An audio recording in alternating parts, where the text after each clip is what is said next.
Everyone, Shall we start? I think we should start.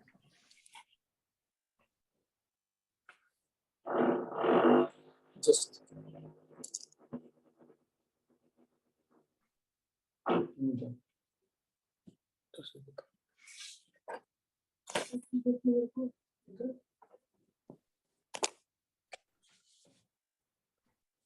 Om Sahana Bhavatu Sahanau Bhunaktu Sah Viryam Karavavahai Tejasvinavadhitamastu ma Vidvishavahai. Om Shanti Shanti Shanti.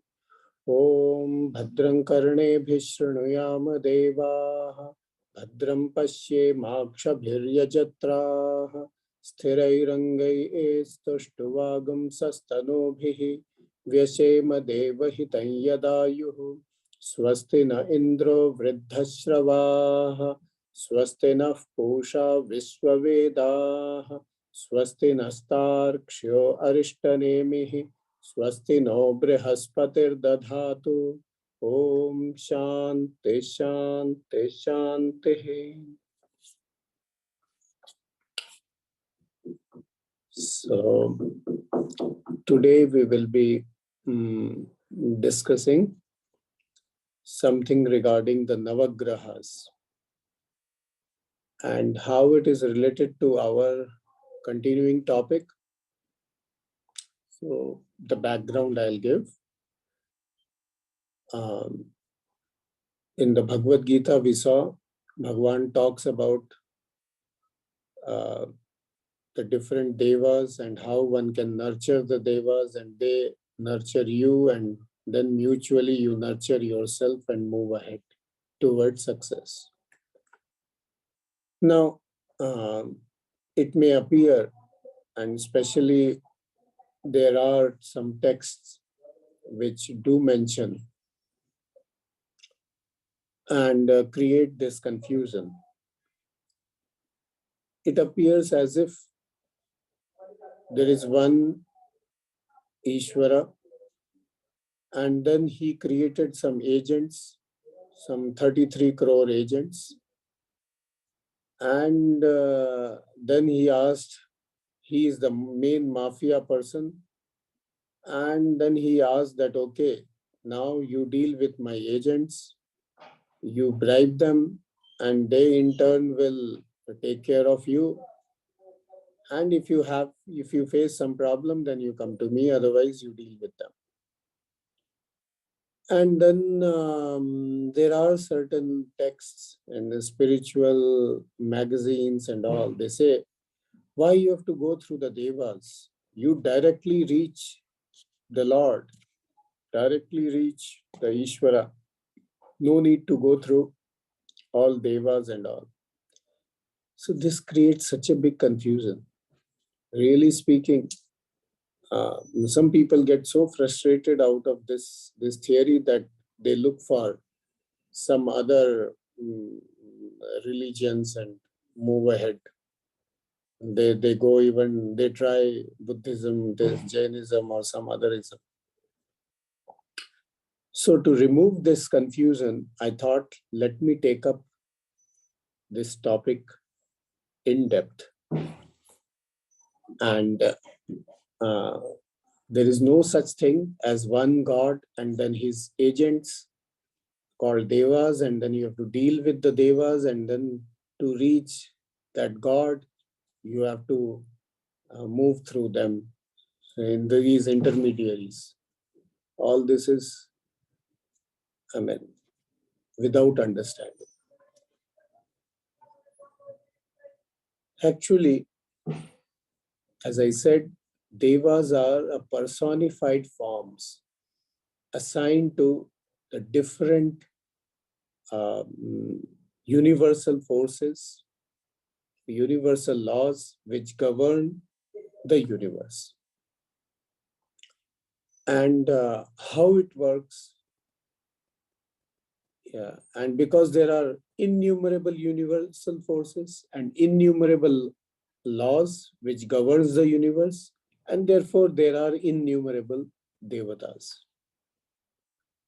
So we will take up a bunch of devatas which are closest to us and which are popular during these contemporary times.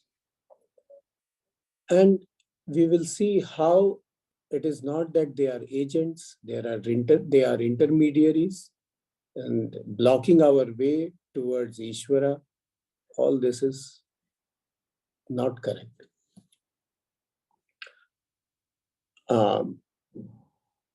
Can you, Rajesh ji, can you please open that link?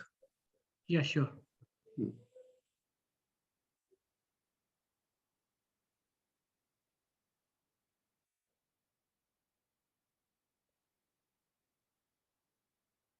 I was just looking for different web pages, and this one I found will be more useful.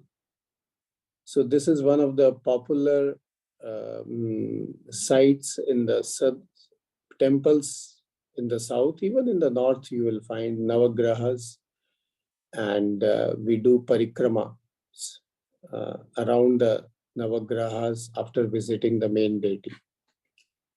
And we must know the significance of all this, because assuming that you are one of the parents whose child is coming to these Arshavidya classes, Rajesh, am I right?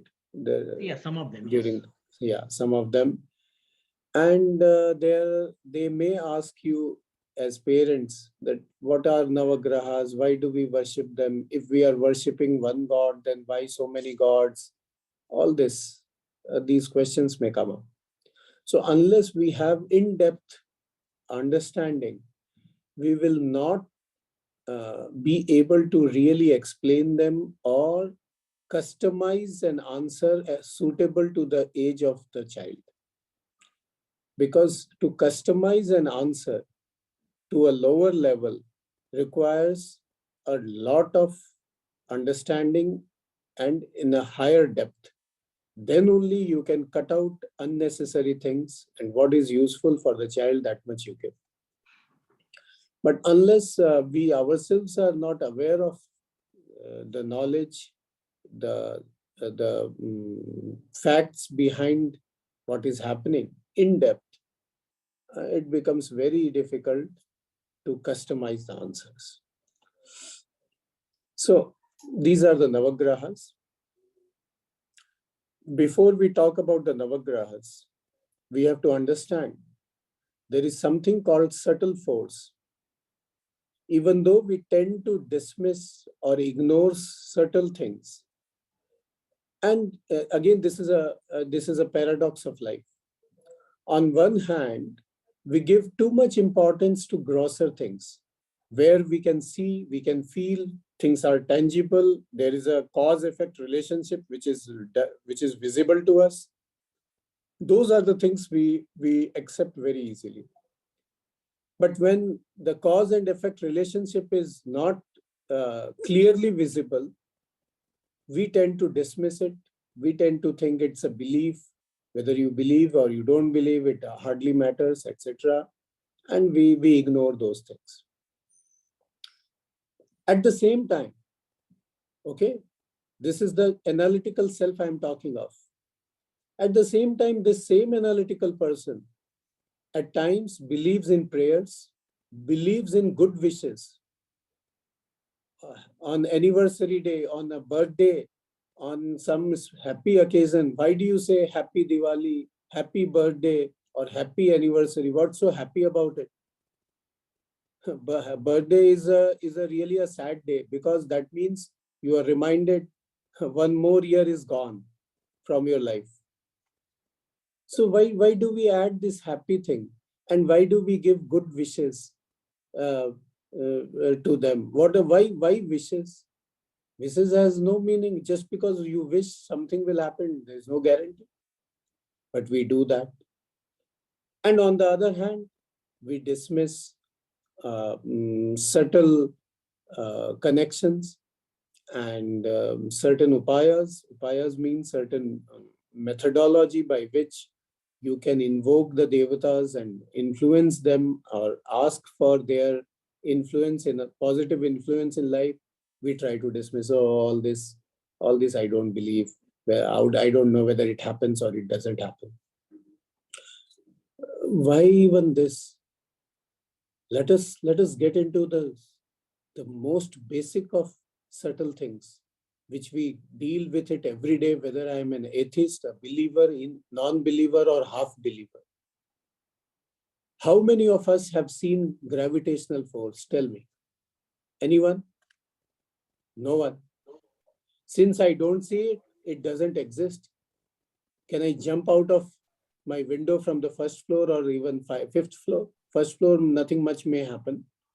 In India, it's 10 feet. 10 feet, I mean, some small injury might have. But fifth floor, can I jump just because I don't see the gravitational force? In fact, none of us could see gravitational force, and they can't see gravitational force, only its effect we can see. And yet we believe in gravitational force. All the satellites are being launched because of that belief system. And not only launching, the satellites keep on rotating, they're revolving around the Earth is because of the knowledge of that gravitational force. So just because you cannot see something, it doesn't exist. It's a very silly thing. All the radio waves which we get, none of them are visible.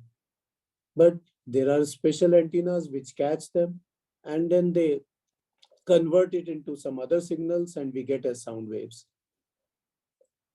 Even our the Zoom through which we are talking, it's all waves. None of us can see all these radio waves. But can we say it doesn't exist? Come on, we are just conversing based on these subtle things. So subtle things do exist.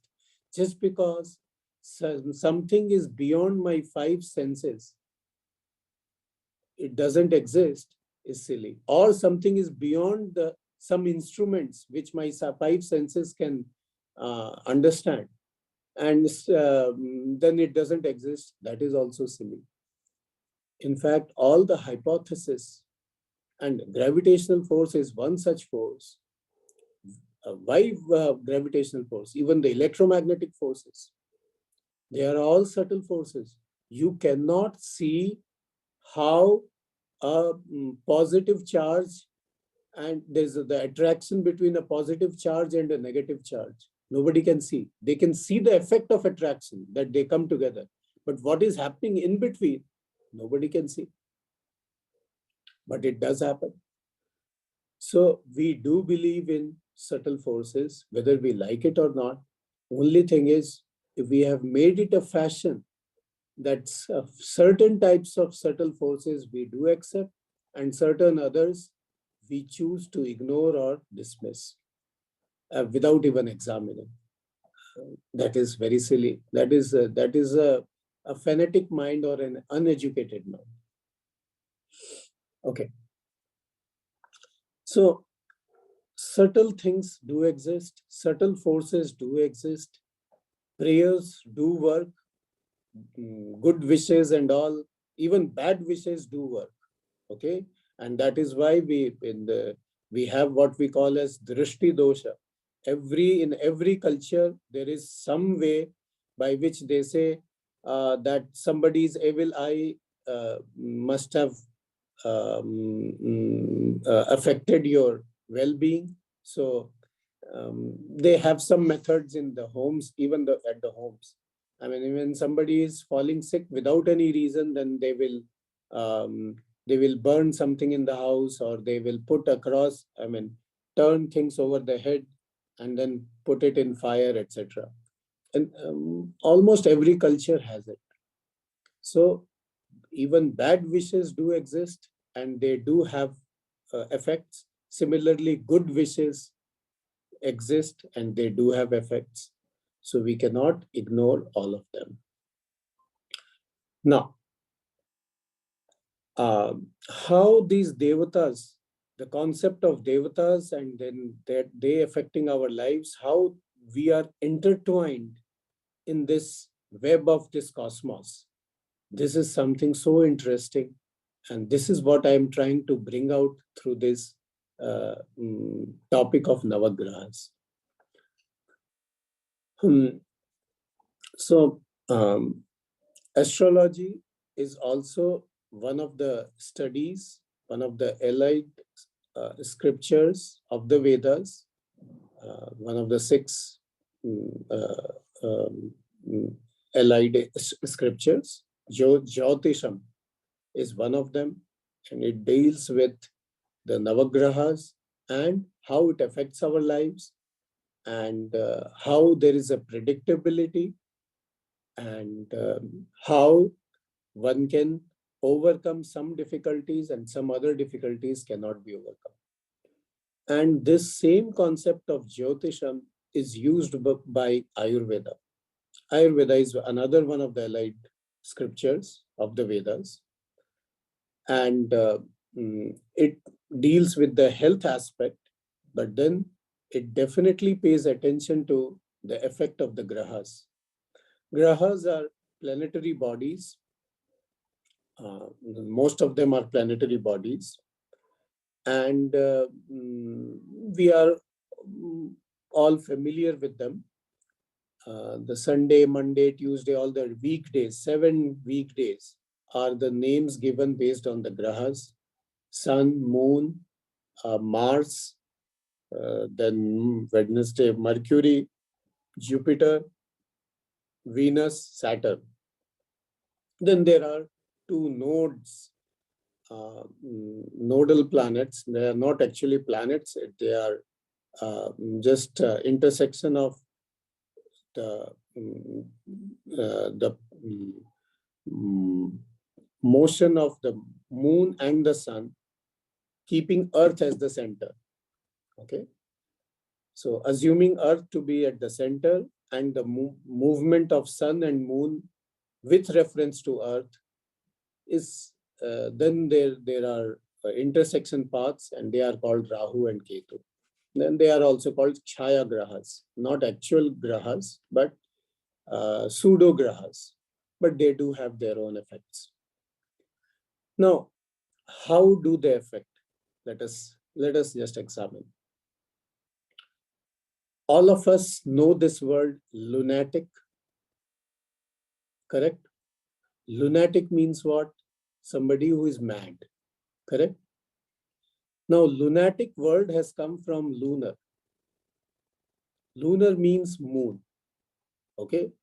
So, a person who gets affected or adversely affected because of the moon, and the mind is not working, the person is called lunatic.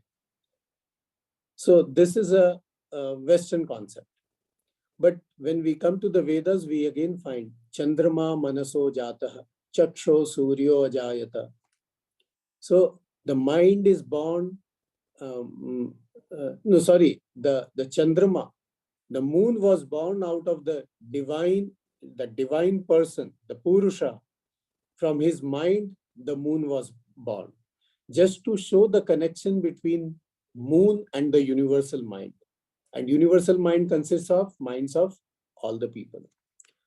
So moon affects mind very much.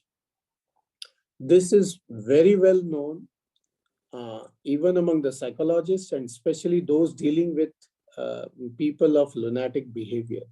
Especially during the full moon day, the patients with mental disorders, their symptoms aggravate. Okay. So, and moon, we know it affects the tides, different tides. And because of its position, the water gets pulled, and we have high tide and low tide. And that watery content, that pull, affects the brain. And because of that, our thinking gets affected. So now you can see how the influence of moon affects the minds of different creatures, including human beings. Similarly, the gravitational pull of different planets in different locations have effects on our bodies, our well-being, and then accordingly, uh, our bodies function or they show some symptoms, and we try to counteract those symptoms through some other means, or we try to minimize the effects by some other means using methods of Ayurveda as well as astrology. Can we scroll down a little bit, please?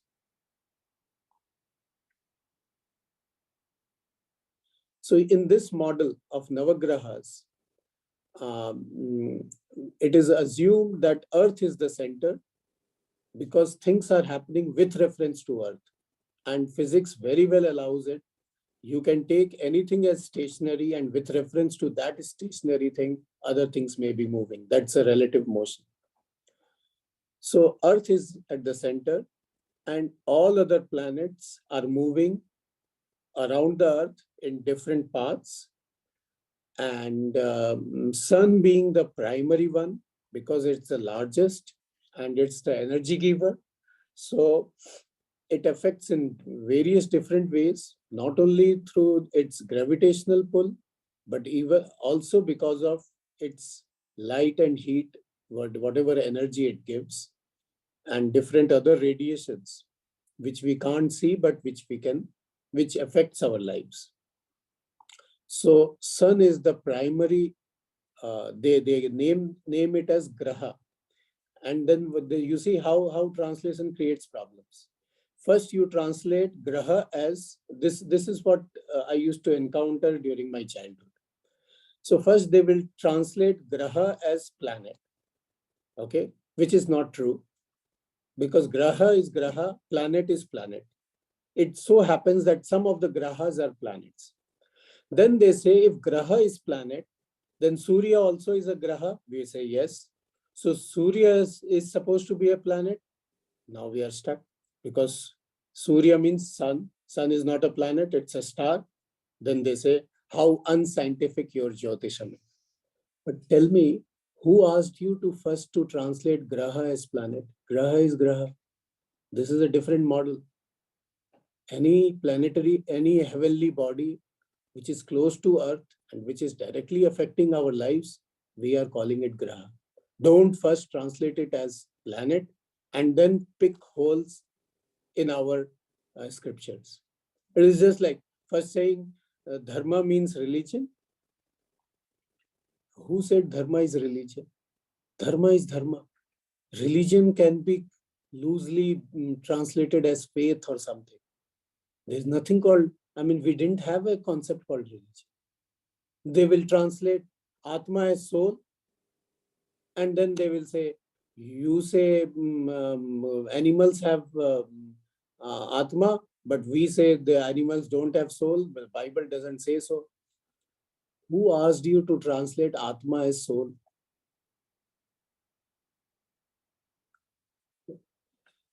First, I suppose, sorry Rajesh ji, just I'm taking liberty. I translate Rajesh ji as Robert ji and then create problems. No, can there be a translation of Rajesh, a one-word translation? It's just impossible. You can explain the word Rajesh, Rajanam Ishaha, whatever. You can explain it, but there is no one-word translation in English. It is not possible. So first I translate it and then create problems, then ask questions, silly questions. So there are no translations. Graha is Graha. Graha are heavenly bodies close to the earth who are affecting the lives on the earth very much. And we choose them, 9 of them, and they are the Grahas. Over. Can we proceed further? Just scrolling up. Yeah. So the Surya Graha, the sun. Okay, a little bit more. Remember, everything is with reference to Earth. When we say with reference to Earth, it means Earth is stationary, other things are moving. Okay, and physics very much allows this relative motion. Don't say sun is stationary, Earth is moving. Yes, you can take that as a reference point, and even that is fine. But is the sun stationary? Even the sun is moving with reference to some other star or some other reference point. So there is not a problem as per physics. Anything can be taken as stationary as a reference point, and all other things can move with reference to that reference point. And nobody says everything is moving around the earth. No, need not be. They may be moving around the earth, or they may be taking some elliptical path or a spiral path or some other path. That is fine. Okay. So Surya is a graha.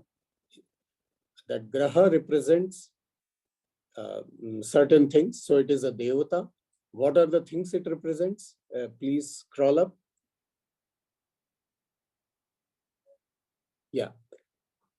Can we? No, we cannot zoom it. No. Okay, fine. Doesn't matter. Doesn't matter. So the sun represents strength, power, ego, leadership qualities, ambition. It also represents father in a family. It also represents heart, head, blood, bones, body temperature. And they have missed a very, very significant point. It represents the eyes.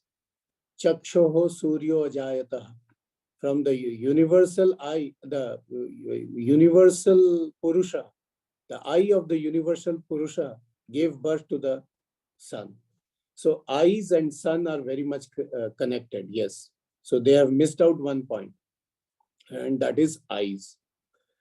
And of course, heart is very much part of it. It is influenced by sun. So somebody whose heart is, say, afflicted, or whose eyes are afflicted, then as per astrology, what they will suggest? They will suggest you pray to the sun god, okay? And that will help you. You offer water to the sun god every Sunday, especially in a copper plate, etc., or in a copper vessel, because copper is also connected with sun. Red ruby, etc. Now, what will Ayurveda say? Ayurveda will also say similar thing. If your eyes are affected, fine, we'll give you medicine. Now, sometimes the medicines are made out of these gems. Okay, bhasma. It is called bhasma, and these gems, even medicine can be made out of ruby. And that may affect your eyes or even your heart. And then there are other medicines which are related to sun, and which are also related to the different ailments which are connected to the sun. So this is how Ayurveda, the treatment is aligned as per astrology. Now, how these grahas affect our well-being? One is the natal chart. Natal chart means at the time of birth, what were the positions of different grahas in our solar system. The combination of those grahas, the combination of those different gravitational forces, okay, and mind it, all of them are moving. A moving body has its own way of sending the gravitational signals to our earth, okay? And this has been, with experiments, it has been shown that how moving body affects the time and space due to its gravitation.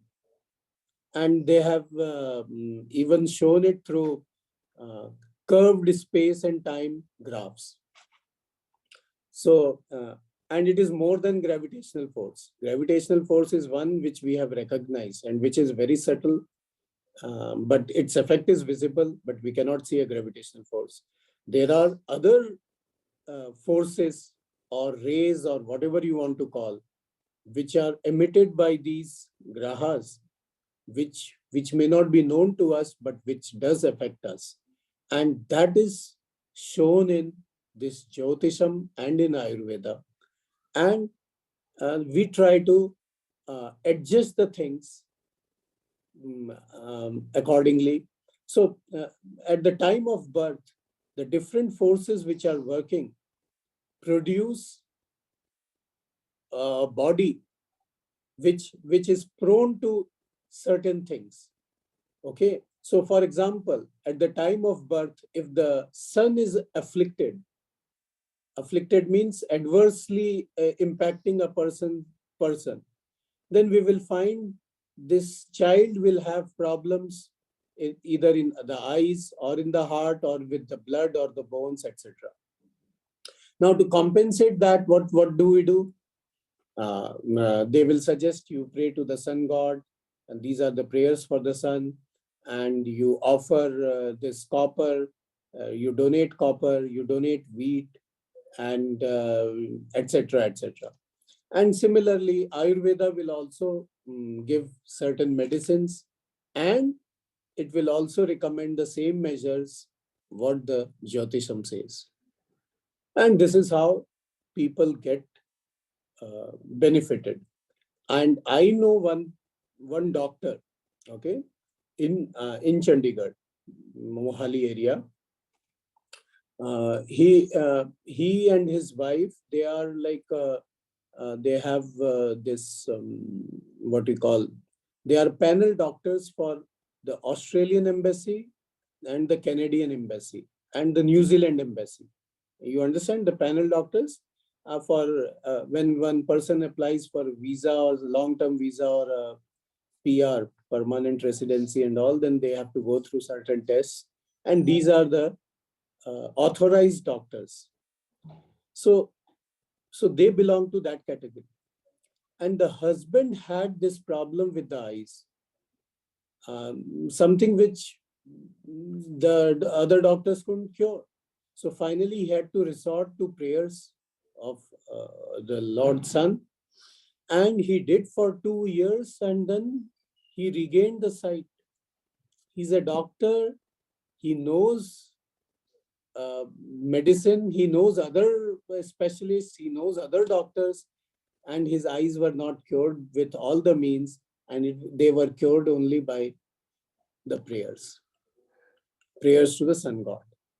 And it's not that he's, he can drive, that much eyesight he has got, but fine print reading and all, that is very difficult for him. He can do it, but then the eye gets strained and then it gets swollen and so many problems come out. But it is functional. So this is one of the examples I can give, how prayers can affect my body through the Devata. Do you understand? So Devata is not something, a person, an agent of the God. It is something which is in and through me, flowing through me. And we have given a personified form in the form of sun. So the sun, the effect of sun is there in everybody. The effect of moon is there in everybody. The effect of Mars is there in everybody. Okay? The effect of Jupiter is there. Can you scroll down? So moon, then Mars affects the courage part, the manliness, and what other things? Can you move a little further? Yeah. Yeah, enough. Little. Yeah. Mars is for bravery, for Paurusham. Paurusham, the strength, courage. All those things are represented by Mars.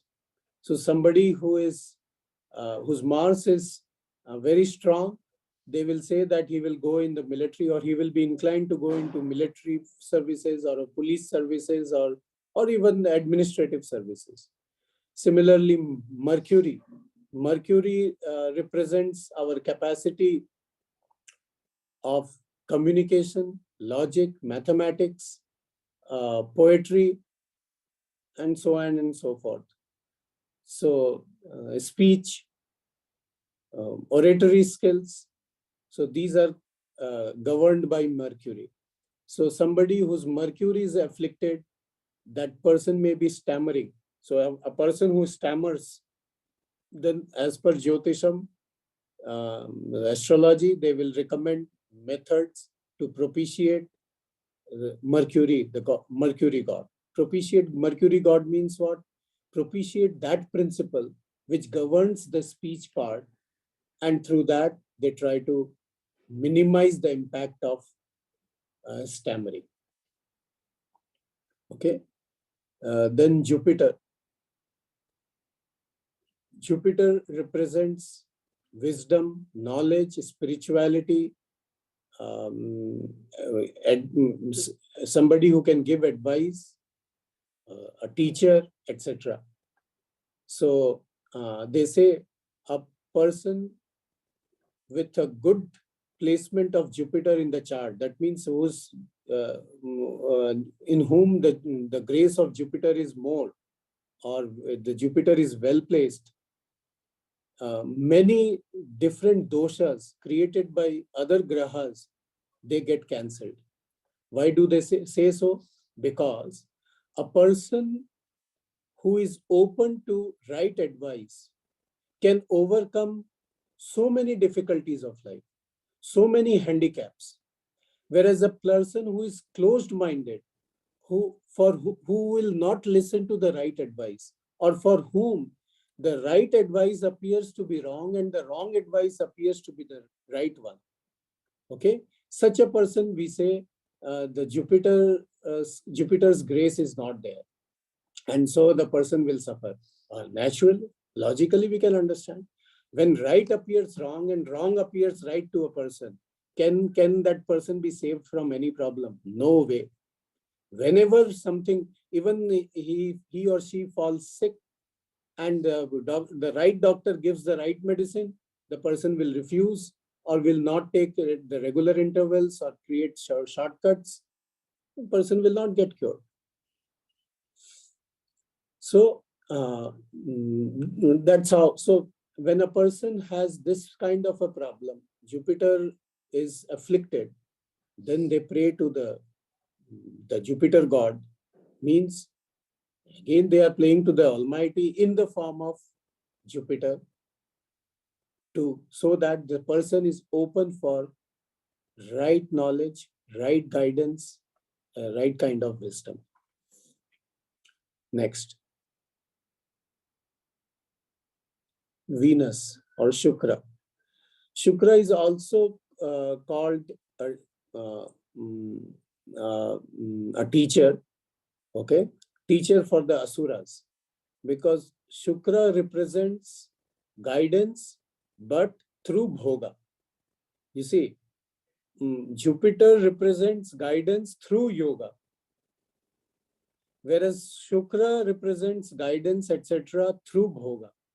So a person who is given to bhogas and who is not open, who is not a sattvic person, who has a lot of demoniac tendencies, yet has some shraddha and wants to improve, then what they say, okay, through bhogas, continue with the bhoga, but then you keep adding something, the right thing in your life, and try to achieve your happiness.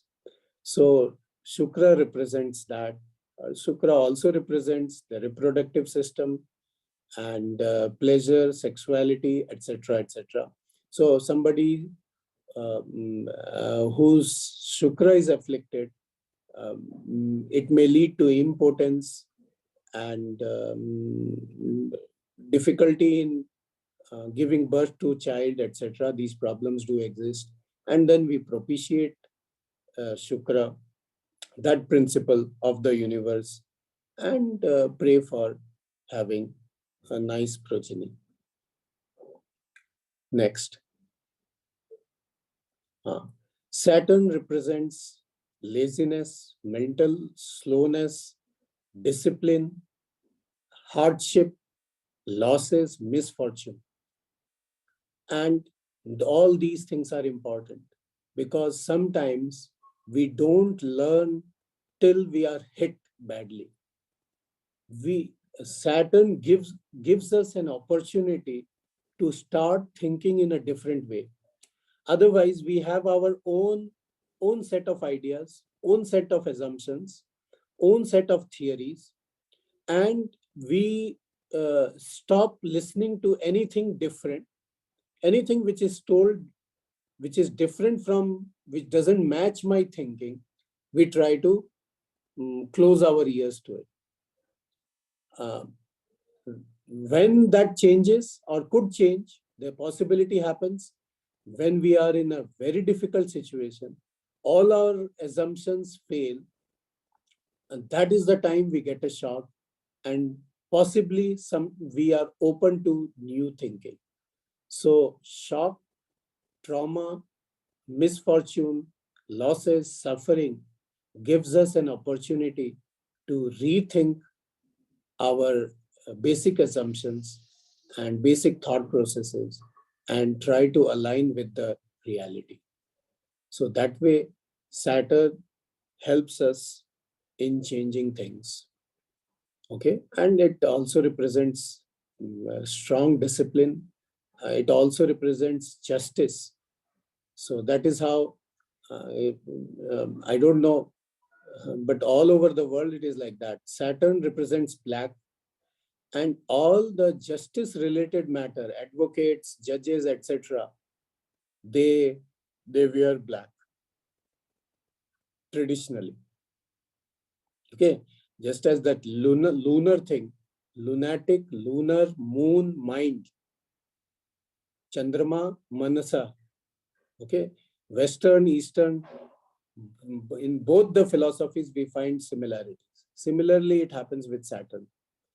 Judges, justice, Saturn, black, all of them, they go together. Then Rahu and Ketu. Rahu is something which is expansive, diffusive. It diffuses the things, it confuses the things. And Ketu is constrictive. It makes us withdraw, becomes close-minded, up to a point of being a close-minded person, etc. All these things can happen with Ketu. And then when it goes beyond a point, then we again propitiate those principles of this universe in the form of Rahu or in the form of Ketu to alleviate the problems. So now you understand the different aspects of this universe and how they influence our lives, our bodies, our minds, etc.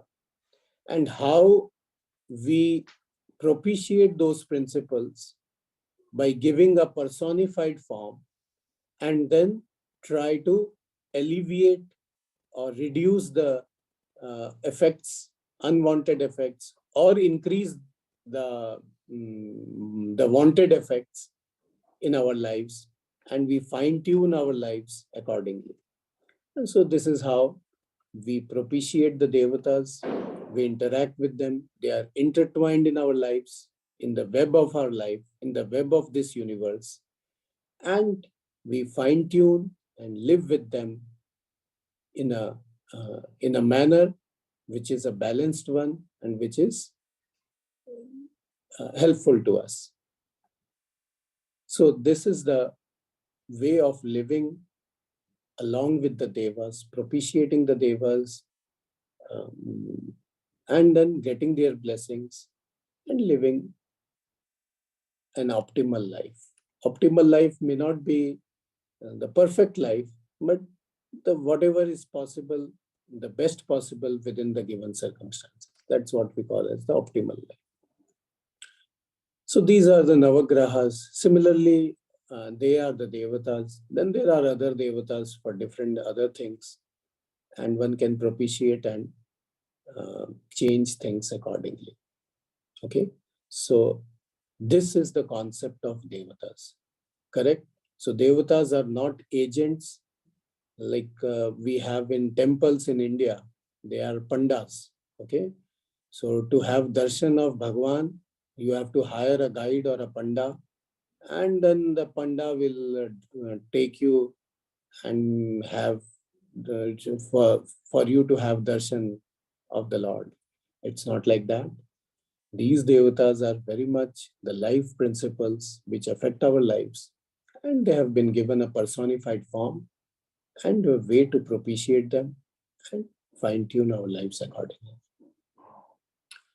So with this, in brief, I have given the whole picture of the devatas and the subtle effects and how subtle things do affect our lives. And the paradox, certain subtle things we subscribe to, whereas the certain others we ignore or we dismiss. And no reason. Just because we are habituated doing that. So one has to think on those things. Open for questions. Anybody having any questions, please? Before we conclude. Yeah. Because first time I came to know about Rahu and Ketu in the physical terms, Right. I had the confusion about that too for a long time, right? Same as why they are not planet, then why it is in this Jyotisha. Correct. So thanks for clarifying that. Right. They are the combined effects of sun and moon working together. Yeah. So there's a vector sum of the gravitational forces of both of them and how it affects the earth. That was something new to me today. Yeah. Any question? Anybody? Pranam Namji, it's Anil. Just a quick comment, and I do understand the very in-depth study and knowledge that's required in this topic. So I know you briefly covered a lot of things, but what are your comments when we at a younger age have brushed aside these type of things under the fear of a perception of fear or suspicion? How do we overcome that? Well, the fear got generated because of lack of proper understanding. Correct? I am asking you. Yeah. So, yes, that's true. So the only antidote to that is the right understanding. Now, when this kind of knowledge, what we discussed today about the Navagrahas, when that thing happens, then now if we worship the Navagrahas, we understand that it is just like you want to worship your tulsi plant or your lemongrass. What's wrong in that? I don't know lemongrass is grown there or not in your place because of the cold weather. But you have your own surroundings where certain things grow which are useful, and then you protect it and you propitiate it. And grahas are like that. So only thing is, instead of fear, we do it with more respect. That's all. The fear part goes away, but the respect part do remain, and that is born out of understanding. So the more we try to go in depth and understand things, the fear part will go away.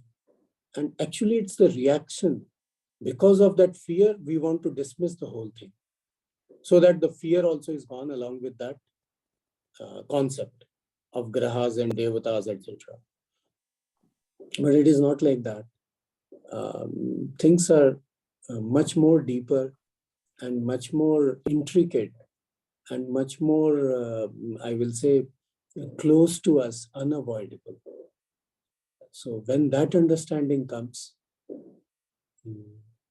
can we avoid moon, sun from our lives? Okay, Jupiter, Saturn, etc. we cannot see without our telescopes and all. But sun and moon definitely we see every day. Can we avoid them? No, we cannot. So we have to live with it. So then how do I live? I align my life as per the movements of sun and moon. And we do it all the time. You see, the class shifted by 1 hour. It is all because of movement of sun.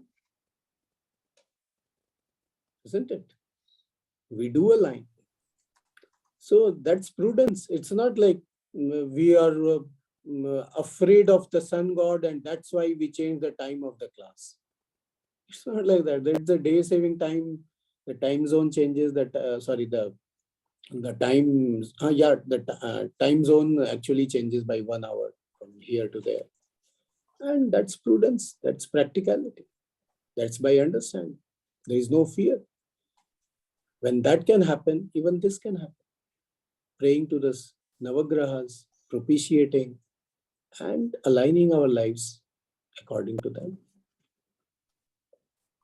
Did I answer your question? Yes, yeah, thank you. Thank you. I was also thinking more in terms of suspicion or misreading certain things, or there are powers and things happen. So I thought they were not in our control, and that's what I was thinking of more.